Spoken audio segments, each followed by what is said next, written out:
Buti na lang po naagapan. Kasi kung hindi naagapan to, pupunta ko sa puso ni Daddy. Buti nga si Daddy hindi pa, nag-e-enlarge daw yung puso, pero apektado na. Hindi, yung mga ganun naman, yung mga laging nakahiga. Hindi, naulanan niyo si Daddy. Hindi, yung pagkakit ng tubig sa baga, sa puso. Yung mga laging nakahiga yun. Rex? Oo, meron na si Daddy na may kasabayan. Kapag buwan na daw yung niya. Si Daddy isang buwan lang ha. Kaya nga eh. Yung katitar ni Daddy isang buwan lang. Hindi kita. Ganyan na yung daw sabi ni Daddy, nakita daw yung ganyan na daw yung lalaki eh. Kasi may laman-laman na daw yung ko.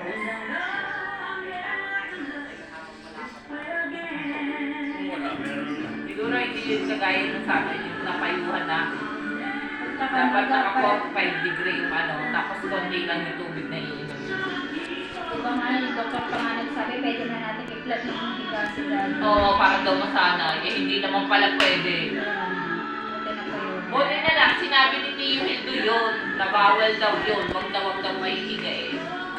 Tapos sabi ko pa kayo, ito pa nga Tio. Tio, sabi nga po practice na daw na para pag daw po NMRI, okay na daw po si Daddy makahiga. Taka pa sila, sabi gano'n ni Tio. Eh, gusto ba talaga nilang yung pasyente nila yung makit yung tubig ng puso. Sabi gano'n. Hindi, huwag kayo makinig. 45 degrees nyo yan. Alam niyo yung mga doktor gusto niya pera-pera lang din minsan. Sabi gano'n. Minsan, lagi.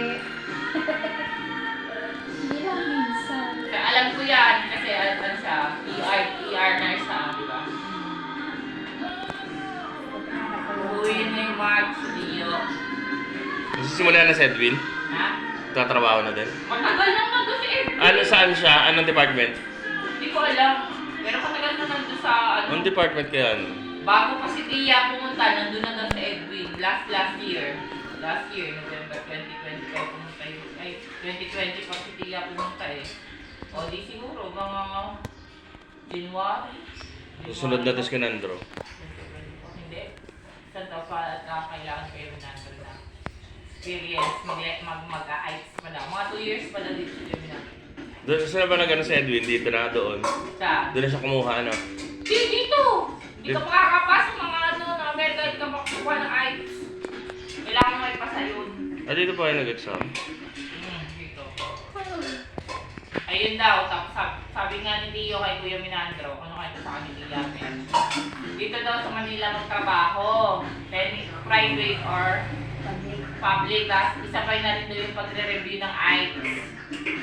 Tapos sabi, yung kinikita nga, di ba dahil maliit lang. Tapos sabi nila, pag tsaga-tsagaan at malaki na naman yung bata. Yung anak nila, high school na, anak ni Biminando. At pag nandun na daw, habang high school pa daw yung bata nila, hindi okay na, pagdating na ng college. Hindi na sila. Isa lang ba anak mo? Isa lang. Ang babae. Kaya lagi nakakalayas yun eh. Nasa Manila ngayon doon sa condo ni Tio, doon nakatira. Kaya naman daw nakatira doon, si Kaya pinupursige ni Tio yun si Kuya Minandro, saka si Kuya Brian naman. Iwan ko niya kay Kuya Brian. Oo, habang daw sa alwan daw ngayon ng sobra. Kasi kinukulang sa nurse. Oo. Parang ibinibigay na, sabi ni Minandro, napakadali kaya pa daw ang exam sa board. Ayaw niya daw na. Doon sa review. Ang kasama ko daw kasi ni Tio sa bahay, kamag-anak ni Tita, yung pamangkin ni Tita. Gusto niya daw, kadugo niya, yung kasama niya. Ako ang sinisisi, bakit daw hindi ko kayo? Sabi ko, may sarili ng isip. Kung ayaw nila umasin sa ibahala sila. Matagal ko nga sinasabi sa kanila, Sa kahit daw kay sa Kuya Brian, kahit experience kayo. Hindi. Kung ako ni Brian, go na ako, wala akong anak. Kuya Brian, exam lang eh. Sama niya sa Saturday.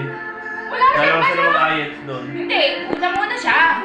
Tapos isunod niya si Ate Dea. Hindi pwede kasi Kuya Brian ay si Ate Dea kasi hindi naman siya kahit lido ni Tio Hildo hindi agad siya makukuha hindi siya mabibigyan ng sponsorship. Hindi kagaya ni Kuya Brian, bro siya. O Oh, pwede talaga siyang higitin ni Tio. Kuya Brian na po. Bigyan siya ng sponsorship na ano. May pressure yun. Tila. Kuya Brian. Pwede naman yan. Ang tagal ko na wala sa medical. Siyang nabais din. Pwede.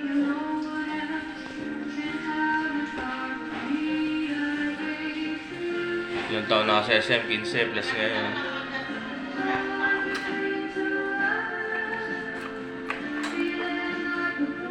Kuya Brian talaga, wala siyang ano, masyadong intindihin, wala siyang anak. Tapos, kung sasabihin niya, inaano niya yung mga bayarin sa ano, kaya-kaya na ni Ate Dea yun, laki-laki ng sahod ni Ate Dea. Hindi, saka kaya niya yan kahit nagtatrabaho. Tamad talaga yan si Brian. Ganyan na kailangan na 2 taon mag-stay dito ng working experience kasi doon na siya. Tulungan pa siya ni Ate Day mag-review. Lebo pa siya. Konti na nga lang ang idadagdag ni Kuya Brian kasi yung experience niya nung ano na, bonggang-bongga na. Konti-konti na lang Taas ang talaga. experience noon. Diba? Saka yung sarili-reviewin niya sa actual, alam niya na yung Ganun na siyang po-focus. yung ano, doon siya po sa hindi niya masyadong alam. Ano yan? Kailan ang graduation niya, Kuya? Kailan na ba ang graduation niyo?